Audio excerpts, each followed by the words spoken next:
And welcome back, folks, to another edition of the Michigan Football Breakdown focused on the offense with Al Borges. A little bit later today. That's on me. I had some family things to tend to earlier today. Kind of pushed this down a bit, little business around the noon hour, but we got to get the breakdown in to look back at the week that was for Michigan on offense, look back at the week that was for Michigan on defense with Vance Bedford, and to incorporate you, the people, because someone said in the stream last week, "I am the water cool. I'm the water cooler champion." I think You that's what are the water cooler they said. champion. Right.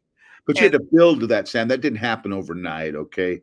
That was something that you grew over time and acquired this knowledge that at this point in time, no one's messing with you with the water cooler, Sam. They're going to scatter as soon as they see you in the building. well, see, so that was a comment from a viewer, though, and I don't know if I've seen you happier in the first 5 weeks of doing the breakdowns when when that viewer said, "I'm the water cooler champ, Al." So you're crowning champions. I don't know, you do WBO, the WBC, whatever the crowning division for boxing is. You're that as far as football breakdowns are concerned, because Yeah, you're and creative. what I want this week is I want scores. I want to know what blank name did with Joe Schmatz or Donnie don't know squat. Whoever, what I'm saying. I want to know what those scores were. So I'm going to have them in the comments. I want them to report their water cooler scores so we can tabulate how we're doing here and then just continue to build on their understanding to a point where everybody will just stay away, Sam. They won't even mess with them anymore. Kind of like what they do with you now. Well, listen, this is not the regular time. Just want to stress that. Just had to push it down in our this week. We'll return to our regularly scheduled time next week. But you can start getting your questions in. Get your questions in, folks, and we will get to Al at the end of the show, having him answer your queries. Maybe you have some queries, some answers you need to take to the water cooler with you.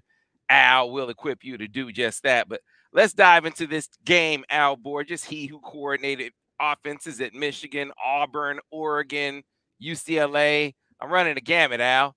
I mean, you've coordinated offenses in all these places, and I wonder if in any of your stops was your run game ever as diverse as Michigan's run game has shown itself to be this year, certainly in this last game against Minnesota.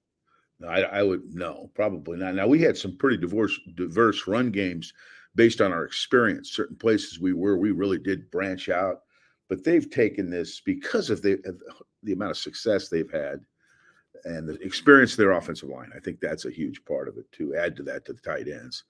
Um, no, I think that the diversity in this run game, particularly in this last game, was uh, was amazing. I mean, I had them, and I go back over all the plays and see how many times they ran this and how many times they ran that and whatever. And I had them with 14 to 15 different run variations. Now, understand when I say run variations, it may be a gap scheme, which like a power play or a duo. It may be a zone scheme, like a stretch play or an outside zone. Or they didn't run any stretches in this game. It may be an insert scheme, like an isolation play or a zone with backside isolation or something like that. They're all in one of those families, but they're using more variation off those than I've ever seen. They had counter OH, insert, open zone, duo, quarterback bluff arc, tight zone, power, pin and pull, ISO, bluff reverse, quad power. They ran the wedge with a lead. They ran the G lead. They ran the crack toss, which I haven't seen them run all year. Tight zone, punch quad, quad power. I mean, that's a lot of names for a lot of things, but you just don't see teams run that much variation in their run game. They'll stick with, 4 or 5 basic runs, knowing that about 3 of them are going to really be good and the other ones are going to kind of help. But that is a lot of stuff to defend with a lot of different formations and a lot of different tight end formations that provide more gaps to have to defend. So that's a headache. Yeah, I mean, it definitely takes a veteran group to be able to do this, Al, because I've heard you talk about it many times over the years, having you break things down. You talk about economy of offense. Yeah. Yeah, you could execute the things that you can practice a lot, right? Well, these guys, you could wind up being the jack of many trades, master of none if Yeah. you do too much. And this team isn't doing too much, which is amazing to say. When you say they ran 17 run schemes in one game. Yeah. They're not straying from their normal family of schemes. And I say schemes, like I say, gap schemes. Okay. Here's a gap scheme, and here's the 4 or 5 things we can do uh, with the gap scheme. Here's the zone scheme, and here's the 4 or 5 things we can do with the zone scheme, whether it be with switching perimeter people or adding a person to lead block or whatever. Just window dressing and subtlety, little nuance within the scheme without making the 5 linemen learn something completely different. Now you can function as long as those guys aren't confused. Yeah, and they certainly haven't been when you consider just how clean they are. Al, so let's talk about that. I mean, to do what they do without penalties. Like that was one of the things that we heard PJ Fleck talk about. I mean, we didn't have to have PJ Fleck mention it to us, but they do not beat themselves. They don't make a lot of mistakes in terms of execution, and they don't penalize themselves either. Even makes even more amazing that they do so much and they do it cleanly. To me, it's it's kind of amazing because your ability to avoid penalties really gets tested on the road because there's a tendency with teams to get more pre-snap penalties, false starts, offsides, blah blah blah. On the road, delay game, because the crowd noise issues, and just it's just not as familiar as it is at home. And they've had one penalty, I think it was a holding penalty, if I'm not mistaken, in 2 weeks on the road, and no turnovers.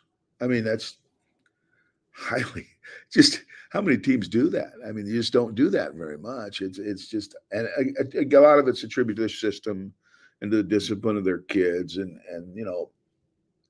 not panicking under adverse situations and such. But that is notable that there has been really no pre-snap penalties to speak of in road games because that's going to happen as much as you try and avoid Do you remember before the season I was talking to you about it. what the word was from inside about some of the difference. And they were talking about how JJ was he was pristine in practice. Like he had only had a couple picks and that, those were tip balls by the receivers, not even by the defense, right? Or maybe there was a batted ball at the line of scrimmage, but he Yeah, they was, weren't decision issues. yeah, Yeah. they weren't decision issues. They weren't footwork issues where he just, a ball got away from him. It was unbelievable. They would say, but he's so clean.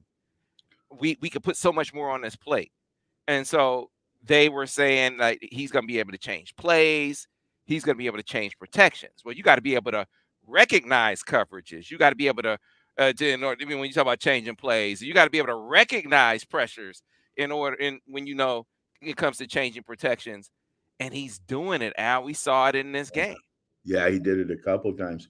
Either he was changing it, which I think he was at least one of those times, or he was alerting to what was going on. You know what I mean? He saw maybe the nickel blitzing off the edge and alerted the tackling guard to turn out, or maybe he just changed the protection to where they did that. And I'm not exactly sure. You'd have to ask coaches. But one way or the other, there's definitely an increased awareness level. I don't think there's any question about that. That nickel would creep up a little bit and somebody sneak in behind him, showing him that the nickel was indeed blitzing. And right away, the red flag went up to make sure that he told everybody else what the hell was going on. And that's good. You just didn't see a ton of that a year ago. And I think a lot of it, he was just swimming uphill a little bit because it was all new to him. But now it comes very natural. And he knows how to hold account. I saw him do that too, where he kind of holds account, make them show. And then once they show, check. Yeah. These are all things that as quarterbacks grow more and more, they learn how to do. It's funny. And one of the viewers on the stream kind of mentioned this, how you hang around with coaches, you hang around with players a lot, and you'll never see it like a coach. Like we'll never see it like you, right? As we will never see as much as you. but we start to see it like you. We start to look at different things. So, Yeah, that it, you should look at different things. yeah, That's where guys start building football knowledge. Is they're not just watching the ball all the time. There's right, little right. things that you're looking at that maybe other fans aren't looking at. Yeah, so the thing that jumps out to me, I used to always my context clue for if it's man to man or zone pre-snap was motion, right? And Mhm. but you can't that is not the only tell anymore of whether it's man. They can fool you like that, right? Sure, So they there's so can. much Yeah, more. So I remember he was like, "Hey Sam, look at the safety relative to the corner or nickel, right? Is he over the top of him? Where is the DB? Is he staring at his man? Is he looking in the backfield? Right? mhm. There's so many things that you're looking at to give you those pre-snap clues, right? Yeah, yeah. And that's the kind of thing that obviously JJ is doing at a graduate level. We're doing it at elementary level, but still you can see him processing all those things on the fly. As well as the backs too. See the backs and the quarterback because they are more. They can see more. You know what I mean? They're more focal because they're behind the line. They have to see what the configuration and the contour of the secondary as it relates to the front or the linebackers, right? And you see little things that happen that are little abnormal to what normal alignments might look like. Creepy nickels, safeties cheating off the hash, corners looking in the backfield from press coverage, all kinds of little things that if you're a good back or quarterback and you're aware, you kind of know what's coming or the possibilities of what's coming. You know what I'm saying, Sam? Is a lot of times you can't just reduce it to this is coming. But what you do is you knock off other stuff and reduce it to the couple of things that will happen. And that makes it a lot easier for the quarterback and for the running back. Yeah. Hey, Ryan Mullen said, Al, you can't shave the mustache till we lose. Did I grow a mustache? Yeah, hey, T. Foster said, "Hey, the scruff is a good look." He said he Oh, the likes the scrub. scruff, You man. gotta have that. Yeah, my wife likes it. She likes it when I look a little scruffy. Maybe a little Sean Connery look.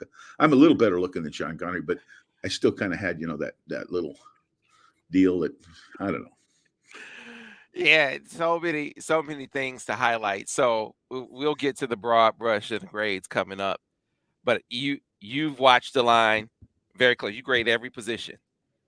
Am I being too forward in my thinking when I say the last 2 weeks have been the most imposing weeks of the line's play thus far this season? Now, you can maybe attribute that to the fact that you're another week in, Mhm. but I am certainly attributing part of it to Ladarius and Carson being the tackle tandem. Am I going too far in saying that? I think from a physical perspective, I don't think there's any doubt that the last 2 weeks have been the most imposing physically. They still have errors. I'd still grade some minuses here, some technique issues on some double teams. Maybe a bad foot and hat placement initially, but it's here and there. I mean, nobody's perfect. The NFL guys the same way.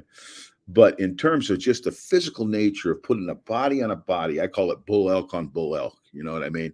Two dudes coming off against each other, or two dudes on one dude coming off against each other, and moving that line of scrimmage so that back has room to press the line of scrimmage and pick out his hole. You know what I mean? He's not getting hit in the backfield. He's not being forced to dodge defenders before he reaches at least the first level of the defense, and a lot of times the second level of the defense. So, yeah, I think from that perspective, these last 2 weeks have been more physical with the offensive line. And Sam, I think it's important to add the tight ends to that because they are such a huge part of Michigan's run game. Now, more than 95% of the college football teams. They are more NFL like that way, where they have to be able to block down. They have to be able to arc out and block in the perimeter. They have to be able to block on the second level. They're being asked to do a variety of things like the linemen to make the play go.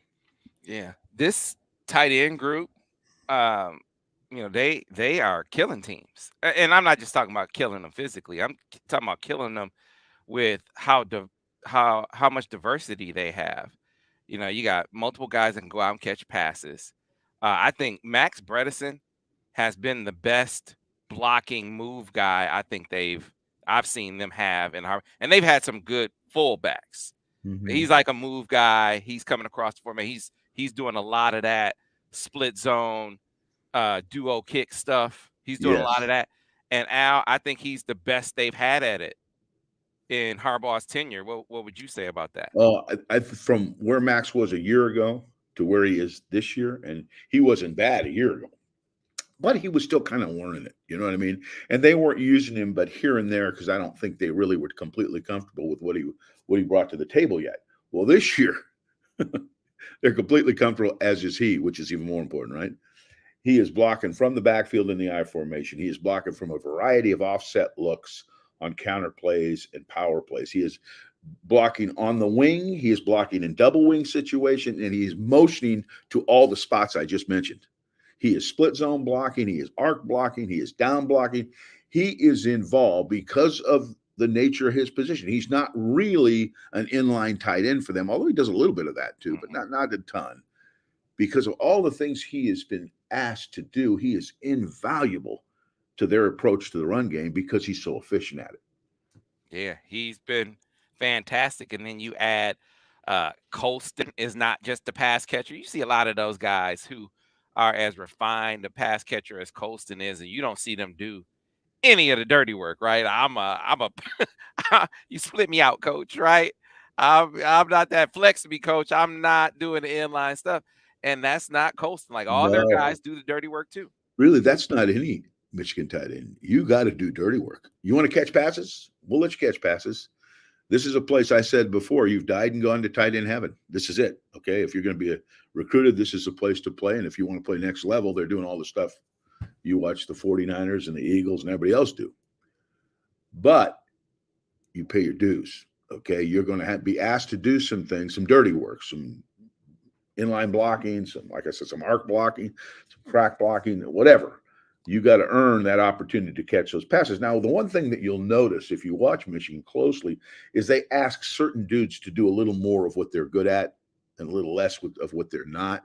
So Colston, who can play inline tight end and isn't a bad blocker, but you can be sure that Barner's going to probably do a little more of that. Hmm. But Barner's still going to catch passes. He ain't going to do nothing but that. Colston's going to catch more passes. It's more attuned to his skill set. But if you want to catch the passes, we're going to have to be able to motion you into the core every so often and block on a split zone or a dual kick.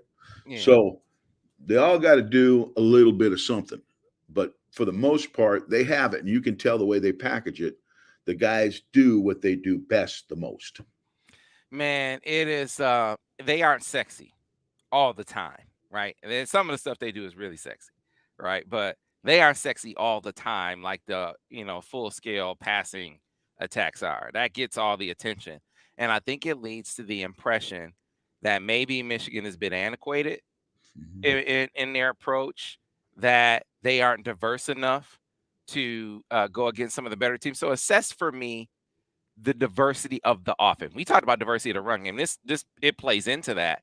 Mhm. But do you think the pacing of the offense and how much they run is on track? Would you say it is, as far as the offensive approach that will be viable against the best teams? Do you think they are where they need to be? Or are they pretty far behind? I mean, I think the sentiment in some in the fan base are like, man, they need to be doing more, especially in the pass game, in order to play the better teams. What would you Mhm. say about that? Watching this offense, having coordinated a lot of offenses yourself. Well, my question would be, would that entail? Does that entail throwing more passes? Because I don't think, as long as Michigan's playing their game, they're playing it the way they want to play it. The passes that they do throw are very sophisticated. They're plays that you see on Sundays and by the NFL teams. Okay, um, stick routes, shallow crosses, um, X amount of layered routes with people coming over the top on stairs. I mean, it all that stuff is pretty much in line with what you see in Sunday. They just do less of that because they pass less. Okay, and that's just the way they play. I don't know when you say that they're not sexy. I think they are kind of sexy. I just don't think they're flashy. They're not a flashy football team. They're cool. They move tight ends all over the place. They give you different looks on every snap. I mean, they create more issues. Dude, Al, if we're talking run game, they're like Beyonce, dude. Like, if I've you been if you get talking up on about the run game, Yeah, no, I I'm even love talking Michigan. about in the pass game too, though, Sam. They create enough of that. The one thing they don't do, I mean, if you want to lay something on them and say, well, they're antiquated, which I don't think this is necessary. They're an RPO team, Mhm. and so many teams are RPO teams. You know, they'll throw. We watch Georgia in that championship. Holy Toledo! I mean, they're throwing. They threw about 14 or 15 just in the first half of the game, and a lot of the teams, their whole approach is RPOs. Yeah. Well, with them, you're going to see less duo plays and less quad pin and pulls and less stuff that Michigan does. All they've done is kind of trade it off. If Michigan wants a bite to take a bite out of you, they're going to do it with a play action pass. They are not an RPO team to this point, and 6 games in, I'm not thinking they're ever really going to be a big RPO team. You may see spots where they run an RPO here and there, but that's not really there. So if you're going to lay anything on them, that's probably what you would say is they're not a run pass option team for the most part. But they compensate with so many other things within the core of their offense that makes up for no RPOs. So um, I think again they're not flashy, but they are sexy. I think they do some stuff that's pretty darn cool, particularly for a college football team. Yeah, you definitely. We could go every week and pick out in the past game some pro schemes that come out. I mean, or and the pro teams seem like they're taking from Michigan a little bit. You check out the Lions and the 49ers both. Oh yeah, what about that, Sam? That was something I told you when I was watching the game. I had you on the phone, and they ran that reverse delay the one we telestrated. Anybody that watches our telestrations, delay the tight end and run him down. I go, oh my! I wonder where they got that. Then I They must told have you watched I told you the Saturday. Yeah. 49ers did it too. Hey, I've stole plays off television before. I promise you, when they do the replay, I'd be writing like this. And then the 49ers turn around and did the same play. Now, I don't know that they stole it from Michigan or not. I'm not saying. But it is suspicious that it happened, kind of like the next week, but who cares? There's no patent on these plays, Sam. You don't get, no copyrights on these plays. You can steal anybody's play anytime you want to. So I thought it was pretty cool. And the play I've seen run now 3 times for one big gain and 2 touchdowns. So that's probably a pretty good play. You might want to keep that one around. Yeah. So last one before we get to your broad brush, you mentioned if there is one thing that I've sort of kind of gotten with the crowd on as far as the offense is concerned, it would be the RPO. Everything else, I'm like, come on, man, calm down.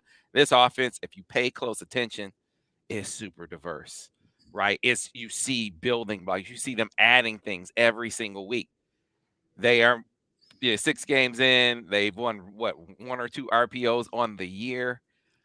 Probably not, to your point, going to be a big part of what they do ever. We know it's in the toolkit, but why would you say they don't do more? And I'll give you my theory and you tell me if I'm thinking right. Well, at They this want to run the point, ball a certain yeah, amount. at this point, it's economy of offense. I don't think they want to spend. RPOs are expensive now, man. You got to practice those because there's so many variations of them. You got to practice a heck out of those. And we talked about this hell a couple years ago when we started. RPOs become more and more prevalent. Is it's very difficult to control run pass ratio. Okay, Yeah. because when you're calling RPOs, you're going to throw it against add-in defenders, which means you're going to have an 8th player in the box where you got 7 blockers, a 7th player in the box when you have 6 blockers, whatever, and the ball's going to come out a lot. There's going to be a lot of passes thrown. Now you're going to say, well, hell, JJ can do that. Hmm.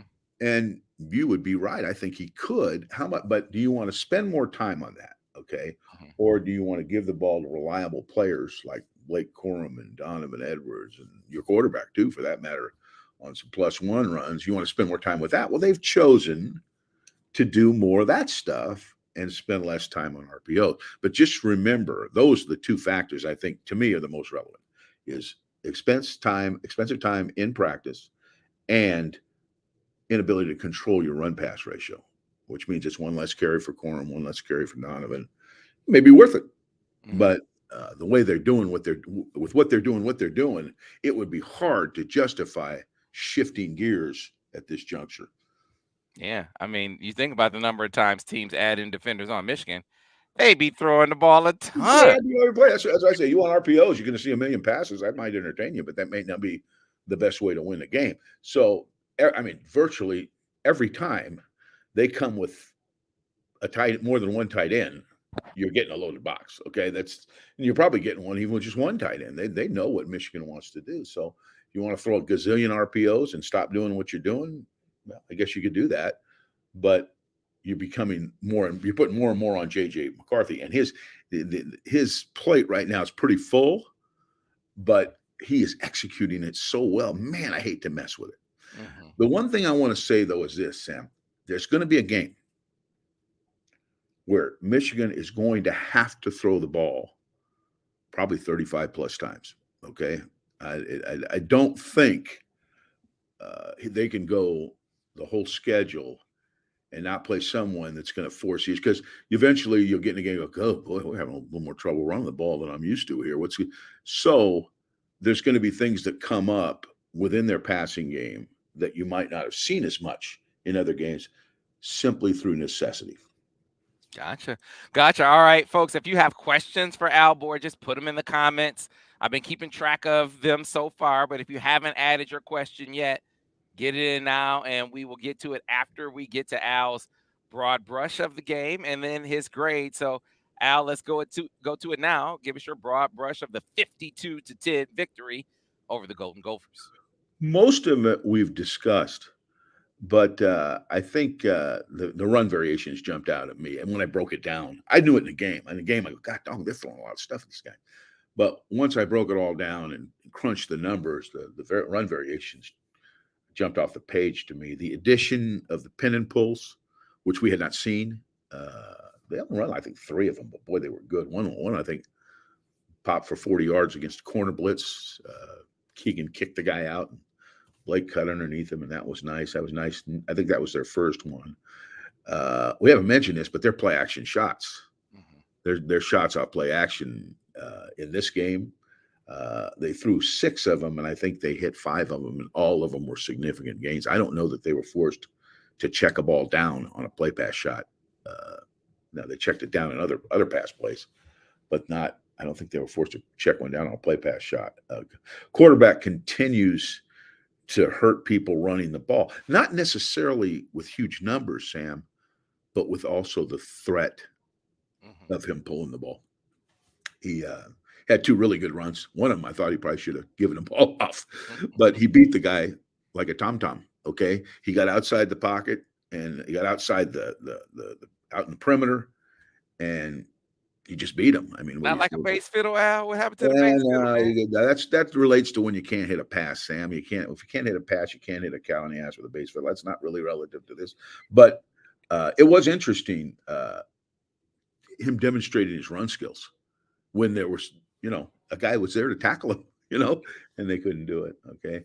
Um, they continue to force the defense to defend a lot of gaps. And I've said this every week, and they just don't handle it very well.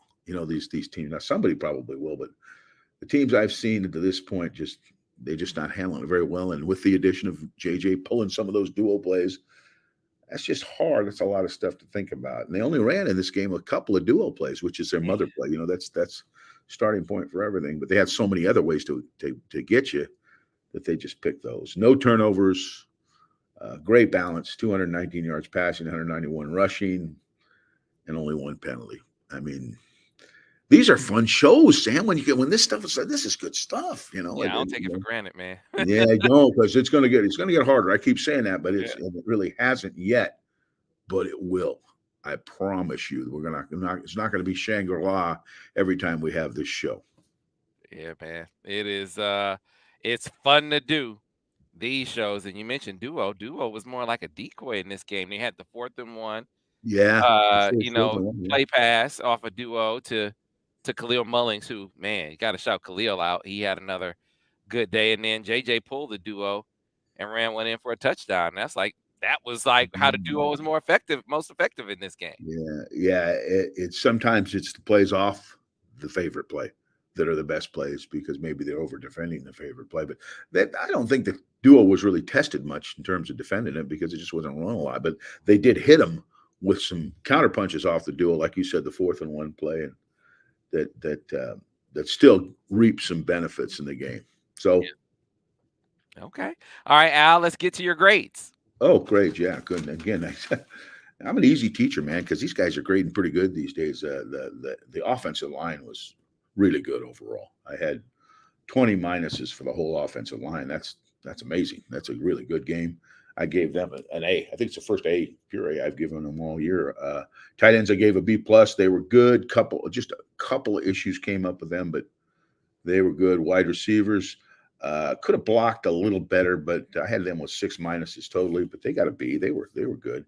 JJ was an A minus. He missed 4 balls. I thought he could have completed, but other than that, he was really good. And the running backs were clean. They were clean. I had 1 minus for the running backs the whole game, so I gave them an A too. The overall performance was an A minus. It was an A. I mean, goodness gracious, you don't get any turnovers. You don't get hardly any penalties, and you can't. I mean, you could be nitpicky if you want, and God knows I am. But that performance offensively, add 2 touchdowns on defense to that, was something else. Again, the starting offense only ran 43 plays. I mean, that's the third time this year, third or fourth time that they've been under 50 plays, but they maximized their efficiency on those 43 plays. So pretty good overall performance. All right, folks. If you have questions for Al Borges, get them in the comment section now. We will start to get to them. A lot of good comments, Al. I don't know if you caught the bass fiddle commentary from Cameron Diggs, who said, "I don't know about a cow, but we definitely hit that gopher in the butt with a bass fiddle." Al Borges. Well, here's the thing now, Cameron, is that we did. Yeah, we did. And I can't disagree. But hitting a gopher is a lot harder than hitting a cow's ass. As a cow's ass is really big. Okay. So if you can't hit a cow in the ass with a bass fiddle, that means you're not passing very good that day, or you're blind. Okay. But you have to be more precise to hit a gopher. Okay. But we were pretty precise, so I can't argue with you. I think but it doesn't really exemplify the point I was trying to make when you're not throwing very good. All right, here's one from Ralph Melvin. He said, "Al, Zach Zinner said Michigan hasn't even opened up their full playbook yet, and I believe him. How do you feel?" I don't think I think they got more. I think they got more to show. And the thing that's really neat about them, this is what makes breaking them down fun, is you always got something new, and you'll see. Anybody listening, you got to watch our breakdowns because you'll see. I'll tell a straight 5 to 6 plays of plays that they have never shown before. And I'm sure they got a lot more in the bag. Okay, so no, I think the core of their offense is in. The nucleus of their offense is in, but the variations they haven't scratched the surface. I mean, you're only 6 games in, and they'll continue. I think to show you more and more nuance. One of the most special traits, and this I think is emblematic of a Harbaugh team. This has been him over the course of his career. He can dress the same play differently, so run the same play from a lot of different looks. And to take that a step farther, Al, I think that this staff, as well as any I've seen Harbaugh has, can take a play and so the play off the play. They build off of plays week to week really well. Like you'll see them run a play, and they'll come back the next week, and even if it looks the same, they're doing something different off the play. Yeah, well, you always hear me say, and I used to have guys kid me because I use the phrase so much, the residual effects. What are the residual effects? Well, if you watch Michigan play 2 weeks ago, you see J.J. McCarthy pull the ball 3 times, I think on dual plays or whatever. They were some form of zones or gaps or whatever. Well, they watched that. They programmed the defense so that, they got to be aware of that. Otherwise, you see the tape, we see the tape, everybody sees it. He's dangerous because he's got some speed. What are the residual effects of that? Well, the residual effects is somebody has to play him, okay, which opens up other things, okay? So, and I'm just using one example because they're all over the place. One week we're going to run a split zone slide, a split zone counter hybrid type play. I can't remember how I explained it, but the fullback Bredesen is going to kick out the end, and another guy's going to arc around the corner, right? Well, then the next week they run basically the same looking play and pull the ball, and the guy who kicked out the end slides into the flat completely uncovered. That is the residual effects of watching one play that was effective, feeling like you have to play that play to stop it, and them having a counterpunch that went with the play. Okay. It's all over their tapes every week. There's something.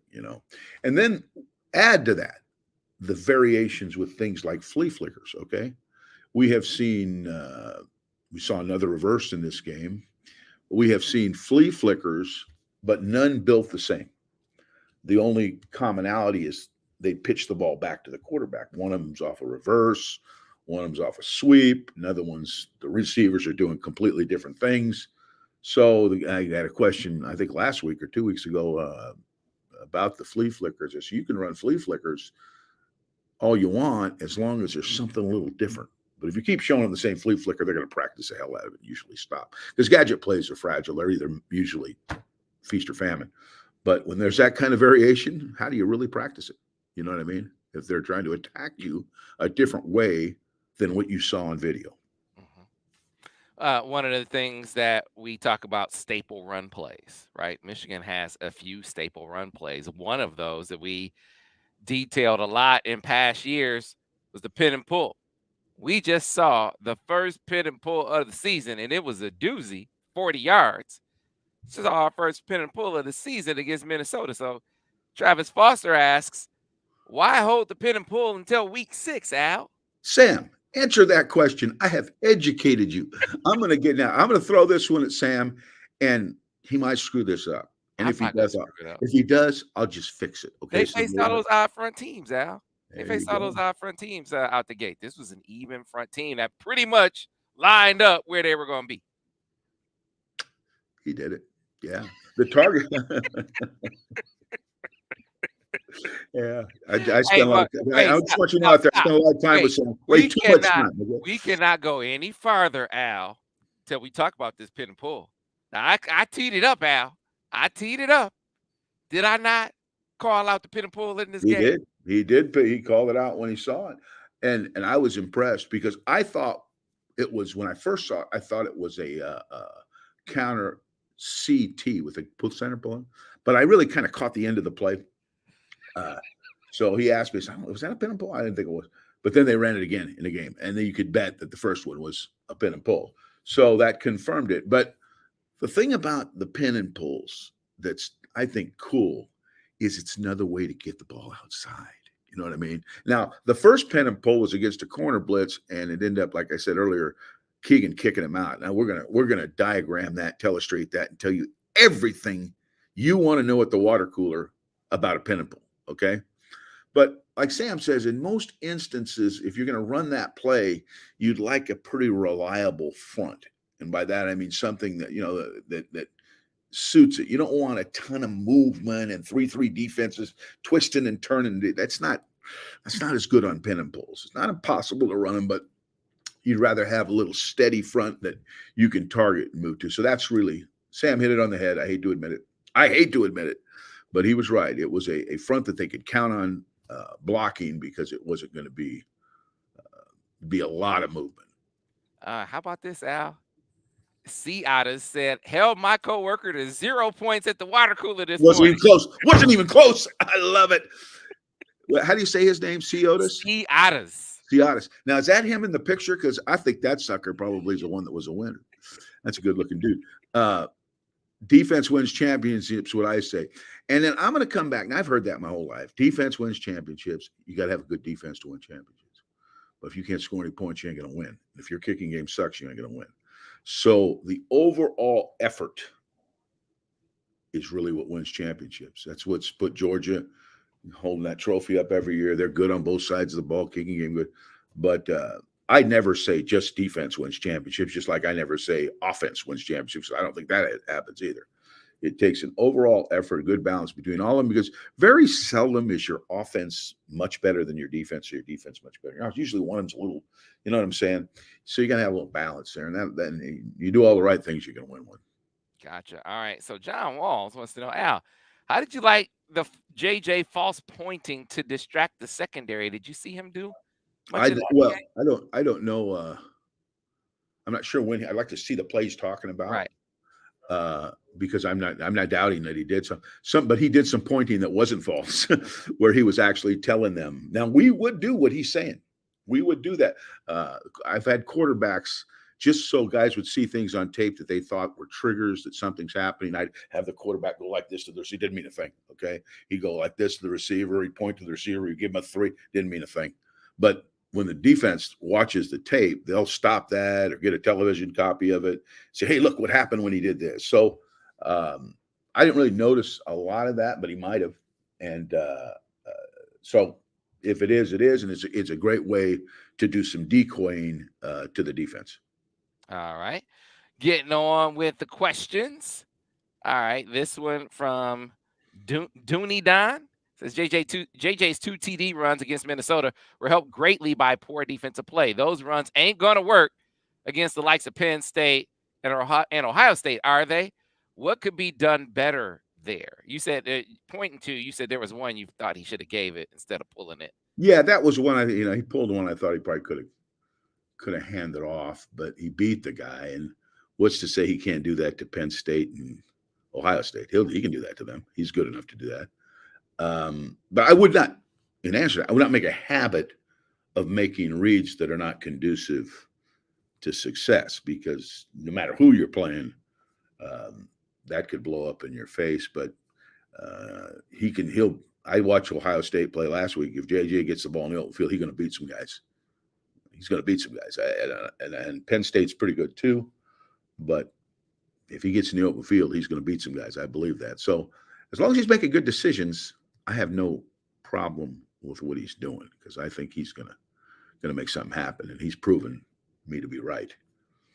Couple of comments here before we get to another question. Aaron Harris said 1 penalty, 0 sacks, 0 turnovers. This team is very disciplined and well coached. The scary thing is they haven't shown their full arsenal yet, which we just talked about, right? And then here's one for you, Al. I know this one will blow you up. He said, this is Darren Talks Ball. Don't want to overinflate Al's ego. Why not? But this series has taught me so much about the game. Appreciate y'all for the work you do. How about that, Al? I think that's wonderful, Darren. I'm going to tell you something. I don't know a carburetor from a transmission. I couldn't fix a toaster if it was broken. But I've spent my entire life, my entire adult life, and even before that, since I was 19 years old, studying this game, the offense, defense, everything. Okay. At one time, I was kind of into special teams, although I'm not into that near as much as I used to be. And that doesn't make you a genius. I just want everyone to know that. That doesn't make you the smartest guy on the block. But because what it does do is it gives you some conventional wisdom. Okay. 30 years of coordinating offense, calling over 30,000 plays. God knows it. I hope I learned something. You know what I mean? So I'm not special and I'm no genius, but I know a lot about football simply because I've spent a lot of time on football. And you explain stuff well. I don't mean to inflate your ego either, but you explain stuff pretty well, Al. Well, Sam, you're my litmus test. Okay. I told him, if I can get you to understand, hell, I could coach a cockroach. Here we go. Matt Stumbo says, Al, I am a believer in Edwards. Talking about Donovan Edwards, but I'd feel better if you tell me that he's being tooled to become a dual weapon as a running back and a plug-in wide receiver. I know he's going to have his blowout, his big play at some point. What do you say, Al? Oh, this kid's very capable, and I thought he was good in this last game. Now he would really, he's caught some criticism. And I told you, he's got a slow start. He's not the primary ball carrier anymore because Blake Corman hurt. He's playing, right, so he's got to split carries. So as a coaching staff, you got to find ways to get him touches, not necessarily just handing him the ball, but working him in the perimeter out of the backfield on pass, which they've been doing. They've been doing a great job with. But unless you're going to get 20 carries in a game like he was getting before, it's hard to get a rhythm, and there's less chances of you to break a long run when you're only carrying the ball 8 to 10 times as opposed to carrying it 20-something times. So common sense tells you, but this kid's a weapon. I mean, goodness gracious, there's not a coordinator in America that wouldn't want him on your team. There's just so many things you can do with him. Add to that, he could go all the way in one play from the backfield at any given time. Yeah, he's the one guy they have that can do that. Yes. That can go 80. Yeah, right? no problem. He So can go 80 and leave people in his wake, you know? Blake, who's a fabulous running back, I don't think is as fast as Donovan. So him taking it 80 yards is less likely, not impossible now. He can still do that too, I think. But Donovan is really can supercharge your offense in a minute. here's what we can say. Look, none of the running backs got a whole lot of carries in this game. I think Donovan had 4, but Blake only had 9. I think Khalil Mullings had 8. It was just one of those games where we're 43 all over. plays, Sam. 43 plays, you know. Right, but it just feels like something I said to you last week, Al. It feels like we see another element of him in the pass game. Even if he's not targeted, he's a presence. I want to say on that pin and pull. Didn't they bubble him on that pin and pull? I'm trying to They did. remember. Yeah, what they did is they worked him from flanker and he motioned, I call it swoop motion, where he motions back into the backfield and then circles out on a little bubble route and the two receivers block for him. Now, what we're going to show you in the film review is why did he throw it to Donovan, right? Well, there's a safety that moved with him and left the flank soft. So he just handed the ball off and you saw what happened. But if nobody moved, if they just stood static, Donovan would have got that ball. So Why isn't that an RPO, Al? oh, it is kind of an RPO, but it's in the RPO family, Sam. That family, we talk about that family. But what I call those, they're more what I call run control stuff. They control your run game by separating defenders, where RPOs kind of control your run game by throwing behind defenders with slants and stuff like that, where they're more post snap reads than they are pre snap reads. So they're all RPOs in a sense, but that is to me is more of a run control type deal. All right. So this we got a couple of questions about Penn State. Says Al, if we get the RPO going against Penn State, we will score explosively because Penn State is so aggressive downhill. Now chew on that for a second, because someone asked you a little bit later. This one right here, Gentle Comedian, came back with a not someone else, same guy. Says Al, how would you scheme up versus Manny Diaz? You ever coach against Manny Diaz? I think I did. Yeah, I think I did coach against Manny Diaz, but I can't think of. He may not have been the coordinator. I think he may have been just on the staff. I don't remember. I coached against so many guys I can't even. I think he was on one of the staffs we coached against. But he is kind of he likes pressures, but he's not. He's more of a zone pressure type guy. You know what I mean? Which is good for RPOs. You know what I mean? They leave holes out there that if you can exploit it, which I think Michigan can, you can take advantage of some of the things that they do. But he's like any other coordinator. What Michigan's done is run the ball on Penn State and have Penn State playing the game in a back pedal. So really, you can use RPOs. I think they'd be good. But anything with gross play action, whenever you want to throw the ball, you can take advantage of some of the things that they do. Now they're good at what they do, and if you don't block them, you're not going to win. But if you block them and Michigan plays their game and they want to make RPOs part of it, I think it could be effective. But I think just what they're doing now, if they're as efficient as they've been, they're going to raise hell with Penn State. But that's another week, Sam. I don't know why we're even talking about that. Yeah, I hear you. I hear you.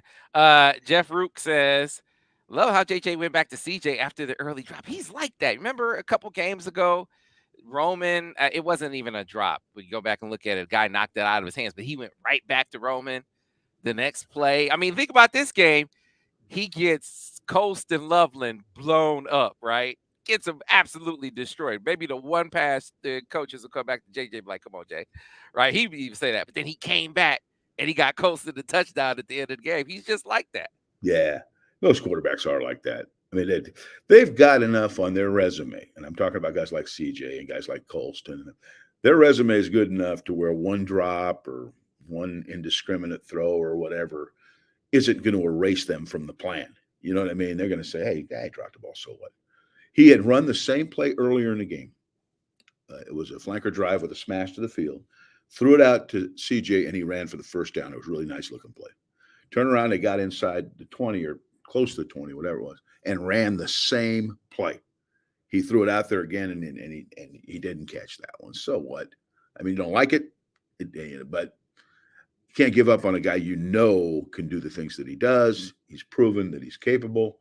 So the best thing you do is pick him up and get him another ball, and he'll be right back rolling again, and y'all will be back rolling again. All right. Cameron Diggs, random question saying, "What position did you play in high school?" I He's a played kicker. running. I played running He's a back, kicker. and then I don't know if I can say it's probably culturally insensitive now, but I played running back on offense and Indian on defense. Indian was a nickel. It was our nickel. We were the Flint Central Indians, and so I played Indian. Are they still the Flint Central? Have they changed their No, name? it's not open anymore. Are they the School's not open. Guardians? But I'm gonna. But I tell you what, as a throwback, since you brought it up, Cameron, I'm gonna do the show next week from Atwood Stadium. Atwood Stadium is gonna be my background, and I'm gonna pull out some Flint Central garb. It's I don't No, even no, think no, no, no, no, no. We don't want carbs, I Sam. We want video. Okay. I want. What hey, number were you, Sam? What number VHS were tape. you? What So number I were you? was I was number 12 Okay, number 12. first, Yeah. and then I was number 10 second. Okay, I'm not concerned about that because we'll put a little spotlight on anytime you're in there. Okay, A and I want to see grainy you on that VHS dagger tape. wheel. I want to see all that stuff so we can critique you, and everybody send their comments in and give a broad brush of what they felt your performance was. Yeah, Flint Central Indians, man. It was we didn't have like Chief Wahoo. We didn't have anything, No, culturally offensive or anything no. like that. Now, but they eventually changed the name of the school before it closed to the Phoenix, that kind of thing. It's still to me, Flint Central Indians is like Eastern Michigan Hurons. I don't think it was offensive to anyone. But anyway, I digress. Let's get on to some more questions.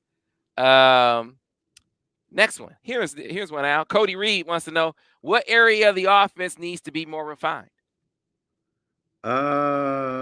Man, that's a good question. I mean, every area of the offense can always be refined. There are no blatant deficiencies at this point that you can point to and say, "Oh my God, they're weak there, or they're weak, whatever." I think what to do is to constantly be a work in progress. Assume that you haven't got it made, that you've already arrived. But to say that there's an area that's not good, and I'm not sure if that's what the question was or not. They don't have a lot of weaknesses in their offense. So the idea now is just to continue to be aggressive, continue to do the things that you've done, and add the nuance that you've added from week to week. And I think, I think they'll be fine. I just think there's going to be tougher games. That's just the nature of it. You're not going to play 12 football games and bomb every team you play. It just doesn't happen uh, to very many teams. So just continue to refine what you do, uh, and I think they'll be productive as they've been. All right. Back to the questions. Man, they're flowing fast and I'm sorry we aren't gonna be able to get to all of these. There's so many this week. Man, and this is just the Minnesota game. Right? Here's another one. Al's a big screen guy. Adam Shepherdson wants to know, Al, do you like the tunnel screen play or various wide receiver screens on the perimeter with Michigan's wide receivers? I love it. Yeah, I love it. The thing, and again, it's expensive. It's expensive screens. Then that's some maintenance there now. And when I coached the screening game everywhere I've been, I micromanaged it. I went and explained it what everybody did on every play, no matter who it was, because I really, really was. I like screening.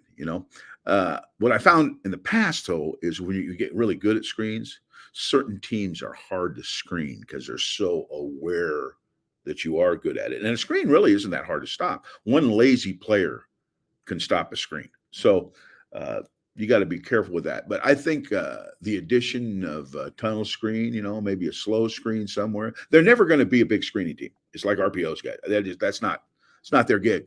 But they have shown during the course of the season that they will slip one in there. And when they do, Sam, we remember what happened last year in the Illinois game, right?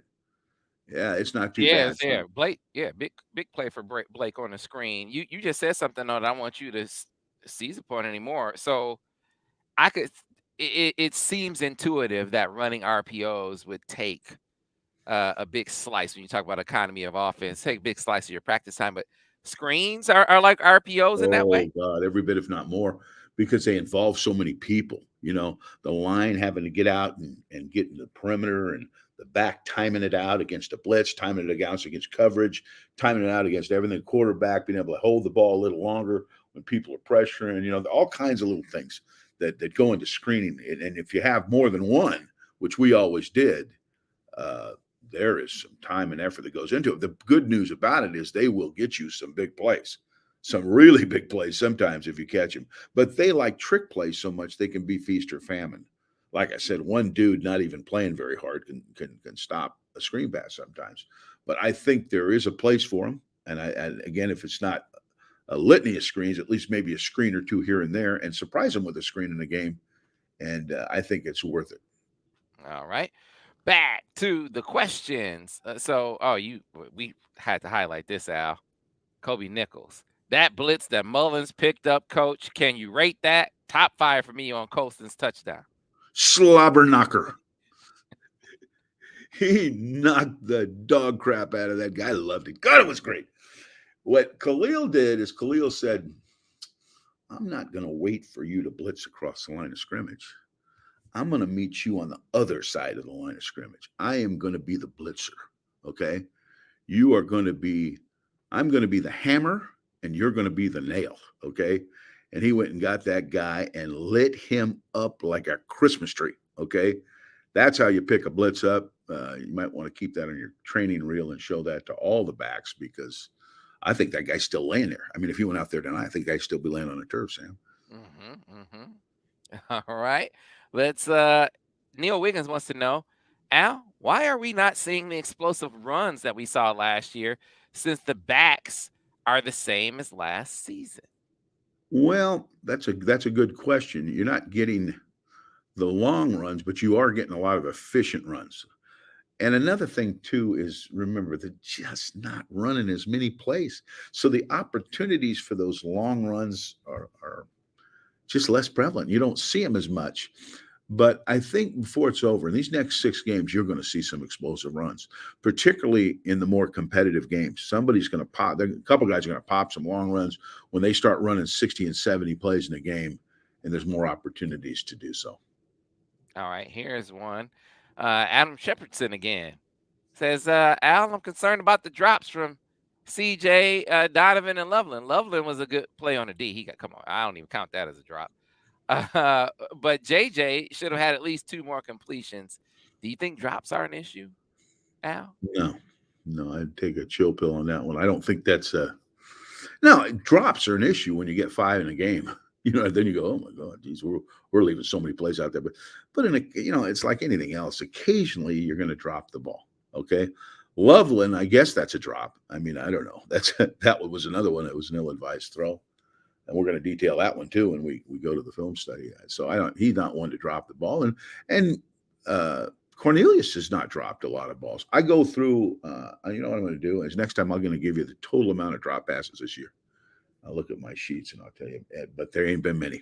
They just haven't. So I don't think you can look at your notes and count the number of drop passes. Oh, absolutely. I write them all down. Yeah, that's a minus, Sam. You drop a pass, that's a minus. Good. But yeah, I can tell you how many passes were legitimately dropped. And I'm talking about passes that should have been caught. I mean, guys say, well, if you can touch it, you can catch it. And I don't know, man. I've seen guys jump 40 inches and tip the top of their finger.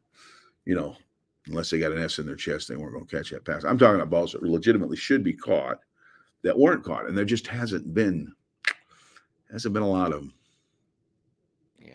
Jason will say, you're great at explaining ball, Al. Great at explaining ball. These are all kind of compliments for Al Borges today. Oh, God, I'm feeling pretty good about myself. Hey, Sam, how about a raise, man? What do you think? I'm doing pretty I'm good. trying to fund the film studies. Well, you see me trying to fund the film studies. I'm trying to get all the guys paid some more money. I'm gonna keep all these comments. I'm gonna put them on my resume and put them on your desk next Monday and say, Sam, come on now. Jiminy Christmas. You gotta pay the piper, Sam. Hey, man. I'm working on it, Al. I'm working on it. All right. Let's keep it going. Al, we haven't seen the Philly special yet. And I think the Philly special this year, put Khalil Mullings in that situation this year. Yeah. Put Colston Loveland in that situation this year. And it's a different story. You got a guy who just made the transition from linebacker to running back and a freshman tight end running it in a championship game or a playoff game last year. Now, with tread on their tires, I think it's a different story, Al Borges. Yeah, but the problem with that, we got to talk yourself into doing it because your history isn't good, but they've had a lot of luck with trick plays. but your history with Philly special isn't very good. So yeah, they'll bring it up in a meeting. Okay, this is what'll happen because I've been down this road. Okay. Hey Al, man, I think we can throw the Philly special on them. They're playing man to man. They'll chase that X receiver. We can sneak that quarterback out. And all of a sudden in my mind, I go, man, I got a bad memory of that play. He goes, yeah, but this guy did this and this guy did that. He won't do that this time. So if they can talk themselves into running it again and then timing it out right, because we all know that's what it's all about. It's not what you call, but when you call it. I think it would work, but it might take some convincing. All right, we can squeeze a few more in because I got Vance on hold. Vance like, come on, hey Oh, man, Vance gets hey pissed. He man, gets is pissed if I'm Al not. that popular? Yeah, see What's that's Al doing? I can hear him now, Sam. How long did Al go? I can hear him now. Hey, Merry Christmas, like, man. man, is Al that popular? Sam, I said, Vance, man, dude has a fan club. See, they've requested T-shirts for Vance. With Vance's sayings like "Get on the train," if you could count to 3, you could play for me, right? All these things. I like So it. if Vance has a T-shirt line, seems only fitting that Al Borges has one, right? So folks, you could drop this in the comment section as well. If we made some Al Borges T-shirts, what would be the phrase on the T-shirts? I know bass fiddle would be one of them, right? Can you hit a cow in the ass with a bass fiddle? That would be one of them, right? Hey, numbnuts would be another one. I swear, if I had amnesia, I would think my name was Numbnuts from hanging with Al because that Now was I try not to use that on the air, Sam, but sometimes it fits pretty good with you. I don't know. I don't know. they don't let him fool you. Every time he go, hey, numbnuts, what you doing? Every time. That is Mhm. how Al Borges addresses me. Just so you know. Yeah, now he's got his wife calling him that. That's terrible. I don't know. That's No, see, yeah, I was not about to, okay. Let me not go any further with that joke. I could go a lot of different directions, but I This won't. might be a good time to stop, Sam. This might be a good. Right. All right. I'll squeeze a few more questions in for Al Yeah, let's Borges. piss Vance off with that. All right. Let's see this one. John G. Question for Al. Why does Al believe that Michigan hasn't introduced screens into their plan? Tight end, running back, wide receiver. You've already kind of talked about this a little Yeah, it's bit. just the expense. That's the thing. It's just they just would rather focus on other things that they really do well. And I don't put them down for that. I think I like screens. I like RPO. So what? That doesn't make a thing to do. They know their personnel. They know what they want to do, and they know what they're going to call. Sam, they know Yeah. what they're going to call. So they could put those screens in. But if they get in a game and they say that didn't look too good in practice, they ain't going to call it. So why waste your practice time? All right. Ottawa Travel. This is a good one. He said, what type of coverage disguises will cause JJ to hesitate? And do any of Michigan's future opponents run any of those coverages? So I want to point you specifically to one, Al, where you remember we looked at the Bowling Green game where they're zone to one side, man to the other. Mhm. They did that on deep crosses. What did you call deep crosses, Al? What you call it, grid? Well, yeah, if they're real deep, I call it grids. It kind of looks like a grid. I kind Right, of stole right. that term when I was coaching at Oregon. They use that term. And so they did that again in this way, and it didn't give JJ a problem at all. Just No, not at all. ace They the played. test. They did. They played a match 3, which is Nick Saban coverage. It's one of his favorites, where it kind of looks like man to man. It's a 3 deep zone, but they'll carry verticals. I mean, I could go into all the stuff, and we don't have time, and you're not that interested. But it is partly played like a man to man defense, and it is really just a 3 deep zone. But that didn't bug him at all. He saw. I mean, like um, Roman? Roman was wide open on the deep cross because the safety chased the first crosser, and yeah, he was. But there are times, like you can get fooled. We're going to talk about a corner blitz that they showed in this last game where we were man short. It can happen, but it doesn't happen to a good quarterback with much consistency. Yeah, man. So Al, this is the one that I asked Devin to kind of as a quarterback. So talk me through how you coach a quarterback to recognize because we talked about the context clues. You can't just look at the where's the safety anymore. There's so many different No, things no, you look at to recognize zone to one side, man to the other, right? So what but you are don't all the really things you know. coach a quarterback to look at? Just understand that most good teams are going to show, they're not going to show you what they're doing, okay, until the last second or once the ball snapped. So you do pre snap still. You go up to the line of scrimmage and say, okay, what is the contour of the secondary? What's it look like? Is it a round contour where it could be a cover two or a quarters coverage? Is it a staggered contour where a safety's down and it could be a three deep or a man to man? You know what I mean? Cover one, cover three, and kind of reduce the options as to what it might be. Okay. And then once you don't lock into what it is, but once the ball snapped, you generally have a movement key that tips where you want to go with the ball. Who's the guy going to be in the way of the pass? Okay. And if he's in the way of the pass, then I got to go to the next receiver. And if that guy in the way of that pass, then I got to know I got a third receiver I got to go to. You know what I mean? But the movement key, I told the quarterbacks, there's no such thing as disguise once the ball snapped. They got to get to their spots. Okay. They got to cover where they cover. They got to cover their man, or they got to get to their spots and spots, or they got to match the receivers. They got to do something once the ball snapped. So that's why once you've seen what it looks like initially, you confirm what you see when the ball snapped and know where your eyes take you. Eyes take me to one, my feet work in concert. Eyes take me to two, my feet work in concert. With my peripheral vision, I can see number three's open. I don't necessarily have to stare at number three every time to know that he's open. Just, you know what I'm saying? But you have to tie your eyes and your feet together as you go through the progression so all the throws time out. All right, we got to make this one the last one because Vance is gonna get a little antsy here, and we don't want Vance getting antsy on old Al Borges. So here's one, Al. I want you to answer the question.